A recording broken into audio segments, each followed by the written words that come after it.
7 people, 2 nights, a trail of blood that ran straight through the Hollywood Hills.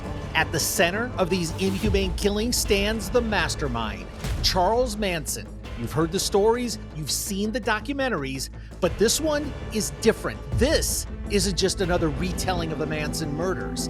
In this, we will be covering the lesser known but equally brutal murders tied to the Manson family that history nearly forgot. This one will take you inside the madness, the manipulation, and the terrifying grip of Charles Manson like never before. Hi, this is Tom Zenner. I have interviewed multiple guests and even visited the killing sites, which has uncovered the details that most stories miss out.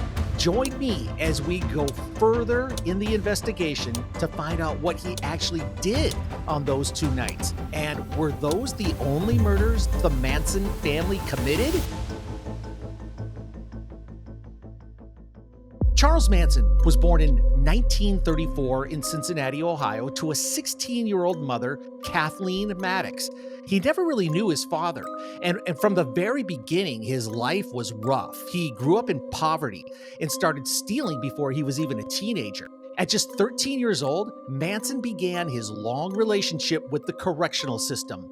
Between 1947 and 1951, he cycled through a series of detention centers, escaping several times. By the time he reached adulthood, crime wasn't just something he did, it was who he was. Manson was repeatedly incarcerated for theft, armed robbery, and other crimes. But before Manson became a cult leader, he lived a surprisingly ordinary life. In 1955, at the age of 20, he married a hospital waitress named Rosalie Jean Willis, who was just 15 at that time.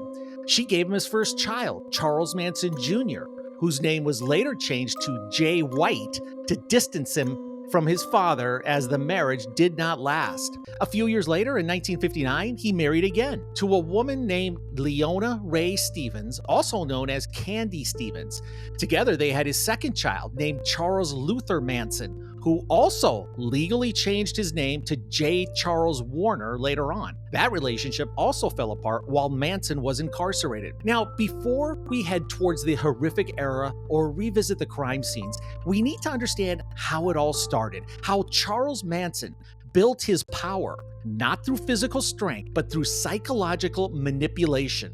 When Charles was locked up at McNeil Island Penitentiary in the early 1960s, prison records show he repeatedly checked out 2 books that would become his playbook: Dale Carnegie's How to Win Friends and Influence People, and L. Ron Hubbard's Dianetics. What made these texts dangerous in Manson's hands wasn't their content, but how he twisted their principles. Where Carnegie taught authentic appreciation of others, Manson learned to simulate it. What Hubbard presented as a method for self-liberation, Manson twisted into a means of creating mental dependency. By the time Manson emerged from prison in 1967, he had constructed not just a manipulation strategy, but an entire psychological framework. But how did Charles Manson weaponize his manipulation powers over San Francisco's youth that made people not just follow him, but take innocent lives for him?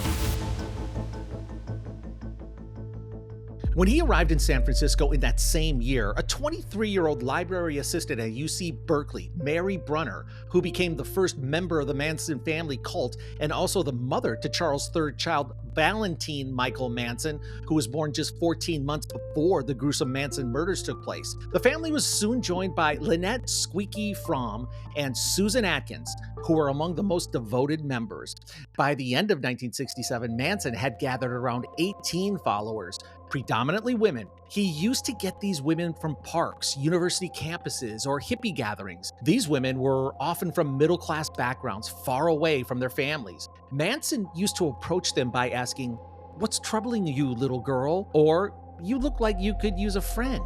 What he was trying to build was a connection with them, not just sexual, but emotional and spiritual. The girls also used to think of Manson like a father figure, guru, and lover all in one. As summer progressed, Manson started adding men as well. The most well-known were Bobby Beausoleil, an aspiring musician, Charles Tex Watson, a former high school football star in Texas. These men weren't just followers, they became extensions of Manson himself. The group soon took on a nomadic lifestyle, cruising around California in a black painted school bus that looked something out of a nightmare. To fully disconnect from their pasts, family members even gave up their birth certificates, cutting all ties to who they used to be. They lived on scraps, digging through supermarket dumpsters for food like it was part of their mission. What solidified Manson's control was his strategic use of LSD, a drug that intensifies thoughts, emotions, and sensory perception. Manson carefully orchestrated drug sessions where he would guide his intoxicated followers through experiences that he framed as religious revelations. Then came a major turning point. Dennis Wilson of the Beach Boys. One day, he picked up two of Manson's girls hitchhiking and took them home. When he returned from a recording session, he found Manson and about a dozen family members had moved in. Strangely, instead of freaking out, Wilson was fascinated. Over the next few months, he spent around $100,000 on the family, housing them, feeding them, even letting them use his recording connections. One interesting fact is that the Wilson connection brought Manson close to his dream of being a famous musician. Wilson introduced him to Terry Melcher, who was the son of a famous celebrity, Doris Day.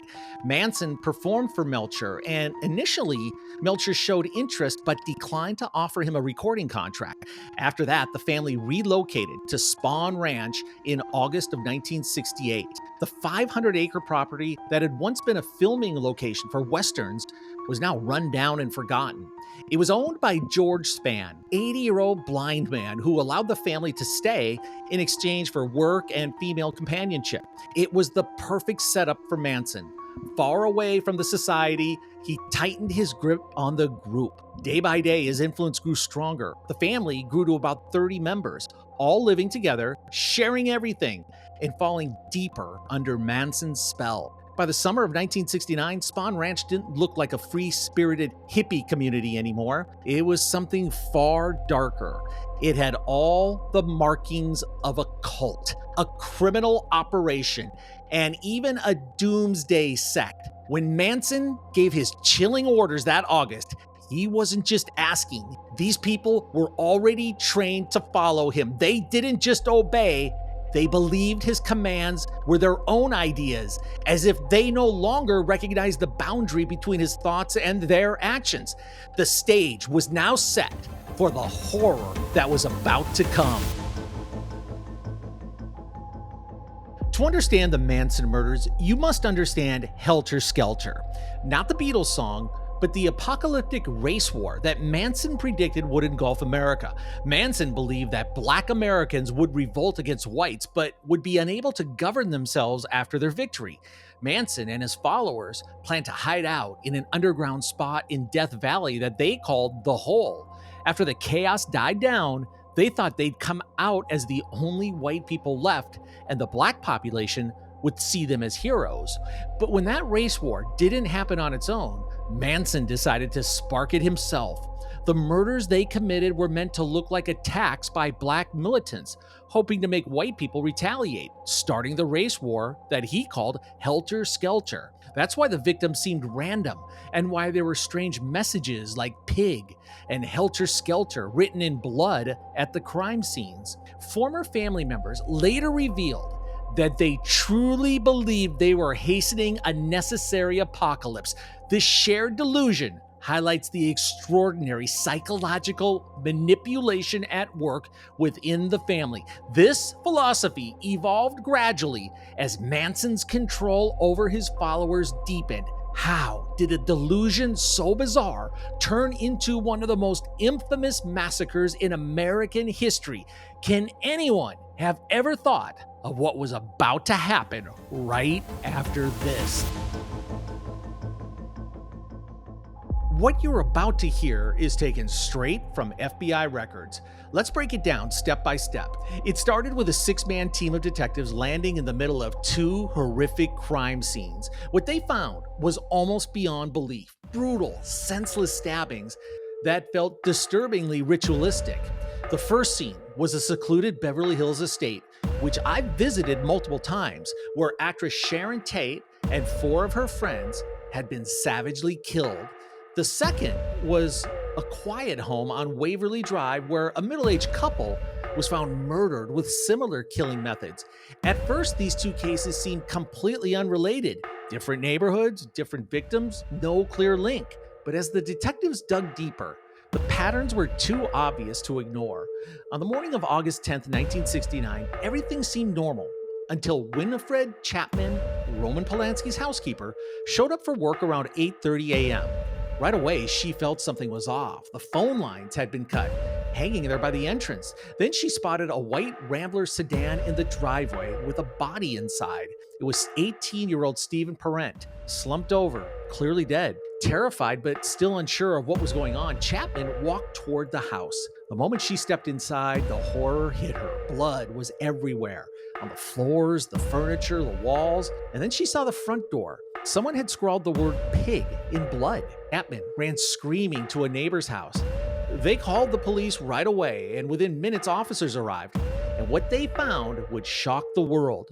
There were 5 victims. Sharon Tate, a 26-year-old rising Hollywood actress, 8 months pregnant with her first child, who died pleading for her unborn baby as killers stabbed her 16 times in the stomach. Jay Sebring, a celebrity hairstylist, was shot and repeatedly stabbed when he attempted to protect Sharon Tate. Wojciech Frykowski, a friend of Polanski, was shot twice and struck over the head with a blunt object 13 times and stabbed 51 times. Abigail Folger, the coffee heiress and Frykowski's girlfriend, nearly escaped the property before being overtaken on the lawn. Stephen Parent, an 18-year-old with no connection to the house's residents, had simply come to visit Chapman when he became the first victim, shot multiple times through his car window while attempting to leave. By the afternoon, word of the murders was spreading like wildfire, even though police did not release the victims' names. Roman Polanski, who was in London working on a film, got the call no one could ever imagine. His pregnant wife had been murdered. He was the one who confirmed their identities so autopsies could be done. But one question haunted investigators and the public. Why this house? Why 10050 Cielo Drive? Was it random? Or did Manson have a reason to target this specific home? Turns out it wasn't random at all, and the chilling truth would come out later. And what was even more disturbing, this horrific scene was just the beginning. Another murder would follow the very next night. Was it connected or something even darker? On August 11th, just a day after the discovery at Cielo Drive, police were called to another gruesome crime scene, this time at 3301 Waverly Drive. Inside the home, they found the bodies of Leno and Rosemary LaBianca, and right away, detectives noticed something. The killings felt familiar. Leno LaBianca, 44, was a successful grocery store executive. His wife, Rosemary, 38 years old, ran her own boutique. Now, just 36 hours after Sharon Tate and 4 others had been murdered, these two had become the latest victims. The message, "Death to Pigs," was smeared on the living room wall, written in blood, just like at the Tate house. And whoever did it had used the heel of their hand to smudge surfaces, clearly trying not to leave fingerprints. Leno's body was found in the living room. He was lying on his back, his shirt torn open. A meat fork was still stuck in his chest, and the word "war" had been carved directly into his skin. Below it, multiple deep X-shaped cuts had been slashed across his torso. It was vicious, deliberate, and ritualistic. In the bedroom, Rosemary lay face down beside the bed. She was wearing a negligee, but it had been yanked over her head, leaving her back exposed and horrifically mutilated. At first, investigators weren't even sure what happened. Has she been whipped? Stabbed? Forensic experts would later confirm she'd been stabbed repeatedly, likely with something long and sharp like a bayonet. With 2 crime scenes just miles apart and the same eerie writing in blood, the question was impossible to ignore. Were these murders committed by the same person, or had someone copied the Tate killings to throw off police and make a clean getaway? Either way, Los Angeles was terrified. A brutal, seemingly senseless killer was on the loose, and nobody knew who might be the next victim. What actually happened on those 2 nights? On the night of August 8th, 1969, Charles Manson gave an order. He turned to his most devoted follower, Tex Watson, and said, Go with the girls to that house where Melcher used to live and totally destroy everyone in it. Make it as gruesome as you can. The house he was talking about sat at 10050 Cielo Drive in the wealthy hills of Benedict Canyon. Once it had belonged to music producer Terry Melcher, the son of Doris Day, who had rejected Manson's musical ambitions and now needs to be punished. But what Manson either didn't know or didn't care about was that Melcher no longer lived there. The home was now being rented by Roman Polanski, a rising film director, and his wife, Sharon Tate, a young actress 8 months pregnant with their first child. Tex Watson, Susan Atkins, Patricia Krenwinkel, and Linda Kasabian went to the house late at night. First, they cut the phone lines to the house. Then they climbed the hill and reached the gate. Tex Watson approached Stephen, who was just about to leave, and shot him 4 times through the window, killing him instantly. Watson then entered the house through a window and let the others inside. It was quiet, no loud music, no chaos, just the end of a long day. Sharon Tate and her friends were relaxing, some were asleep, others still awake, talking or reading. Watson found Wojciech Frykowski on the couch and kicked him awake.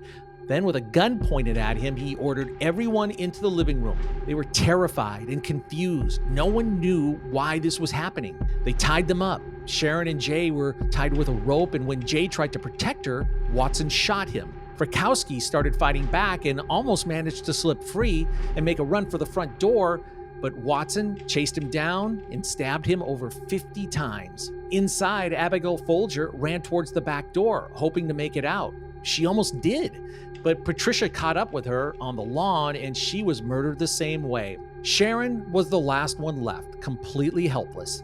She begged them to spare her baby, pleaded for her life, offered herself as a hostage if they'd let the child live. But they didn't care. They stabbed her 16 times, most of the wounds in her stomach.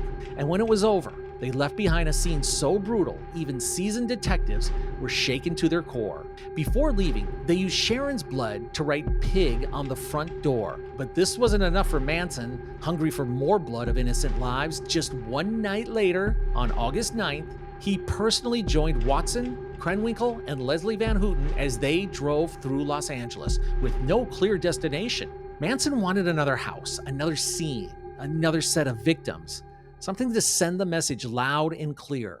They ended up in Los Feliz at 3301 Waverly Drive, a modest home owned by Leno and Rosemary LaBianca. Unlike the glamorous estate on Cielo Drive, this house had no ties to the music industry or Hollywood. LaBiancas were just regular people, completely innocent and unaware. Manson walked in first. He quietly woke the couple and reassured them. They weren't going to be hurt, he told them. They were just being robbed. Outside, he gave the signal. Tex, Patricia, and Leslie entered the house, and Watson stabbed Leno with a bayonet. He carved the word "war" into Leno's stomach. Then he shoved a carving fork into his belly and left a knife sticking out of his throat. Meanwhile, Rosemary tried to fight back but failed and was stabbed dozens of times, mostly in the back and neck. Before they left, they wiped their hands in blood and used it to write messages on the walls and refrigerator, things like "death to pigs," "rye," and "Helter Skelter," misspelled just like that.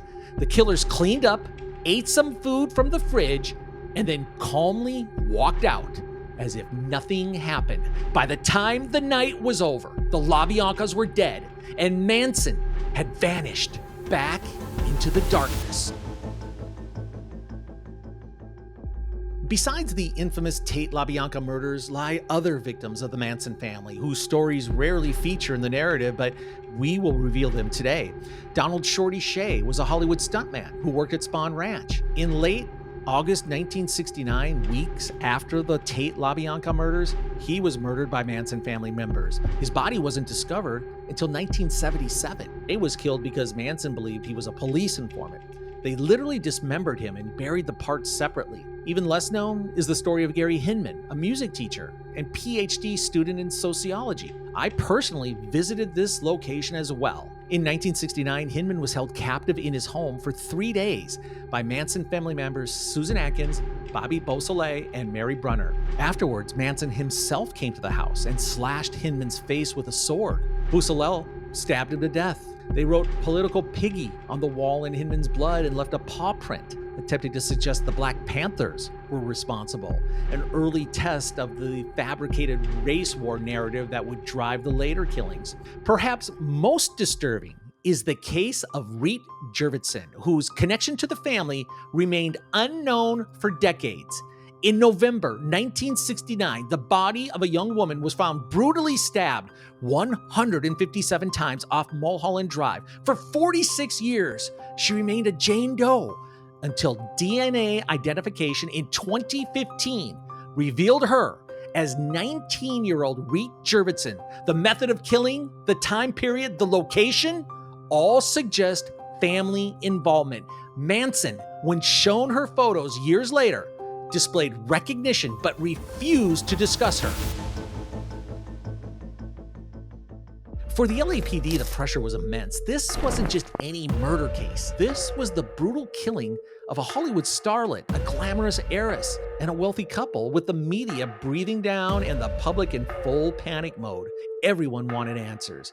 But the detectives didn't have much to go on. No fingerprints, no eyewitnesses, and no obvious link between the two crime scenes. All they really had were bodies and those creepy messages smeared in blood on the walls. At first, they thought it might be drug-related. The scene was so violent, so chaotic, it looked like a bad deal gone worse. Roman Polanski, still in shock, even told police he thought it might have been someone from their social circle. The investigation grew so massive that over 300 people were questioned just because the victims were so well known. To make things even messier, the cases were split. The Tate murders were handled by one LAPD team and the LaBianca murders by another. The two groups didn't talk much in the beginning, which slowed everything down. Detective Sam Ota and Michael McGahan took the Tate case. Robert Helder and Sergeant Phil Cohen were assigned to the LaBianca murders. For months, they chased all kinds of leads, drug theories, personal stories, even possible underworld connections, but nothing stuck.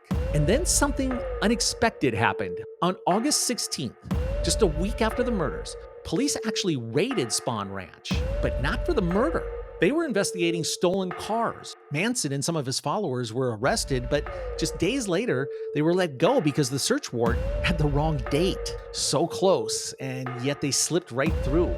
The real break didn't come until October. Susan Atkins was arrested on totally unrelated charges and ended up in a jail at the Civil Brand Institute.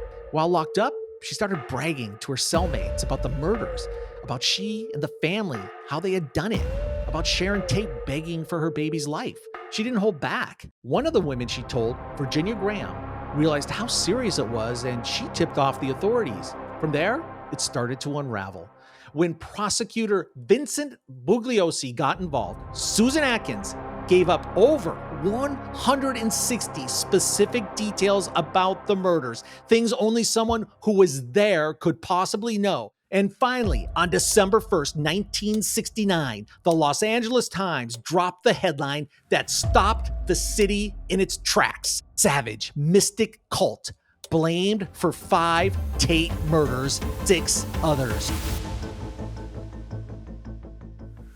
The Manson Trial started on July 24th, 1970, with Judge Charles Older in charge. It went on for 9 months and 6 days, making it one of the longest and most expensive trials in California history at the time. It cost taxpayers over $1 million back then, which is about $7.5 million today. Right from the start, everyone knew this wasn't going to be a typical trial. On the very first day, Manson showed up with an X carved into his forehead. Later, he turned it into a swastika. His followers ended up carving X's into their own foreheads too, showing their loyalty to him. The lead prosecutor, Vincent Bugliosi, built his case around what he called the Helter Skelter motive. He argued that Manson planned the murders to start a race war that would tear the country apart. Even though Manson didn't actually kill anyone at the crime scenes, Bugliosi wanted to prove that Manson had so much control over his followers that he was responsible for the murders. The trial was full of drama and strange moments. At one point, Manson jumped over the defense table and lunged at Judge Older, shouting, "Someone should cut your head off." Because of their disruptive behavior, Manson and the family defendants were often kicked out of the courtroom and had to watch the trial on closed-circuit TV from another room. Then on August 4th, 1970, The trial took a wild turn when President Richard Nixon publicly declared Manson guilty during a press conference. Nixon said, "Here is a man who was guilty, directly or indirectly, of 8 murders without reason." This almost caused the trial to be thrown out, but Judge Older decided to keep things going. After 42 hours of deliberation, over 10 days, the jury finally found all the defendants guilty of first-degree murder on January 25th, 1971. On March 29th, 1971, they were all sentenced to death. But less than a year later, on February 18th, 1972, the California Supreme Court got rid of the death penalty. That meant all the death sentences were changed to life in prison. The Manson murders changed American culture forever. The hippie movement, which was already fading, became linked in people's minds with violence and dangerous cults. In Los Angeles, the murders made people rethink their safety. Home security systems started popping up in rich neighborhoods, and gated communities became more common. The days of feeling safe and innocent were over. These crimes didn't just take innocent lives, they shattered the lives of the victims' families forever. Charles Manson never got the music fame he wanted. Instead, he became famous for something much darker, as one of the most well-known symbols of evil in America. He didn't need a gun or a knife. His power was in his influence over others. What happened those 2 nights in August still reminds us how dangerous things can get when that kind of influence falls into the wrong hands.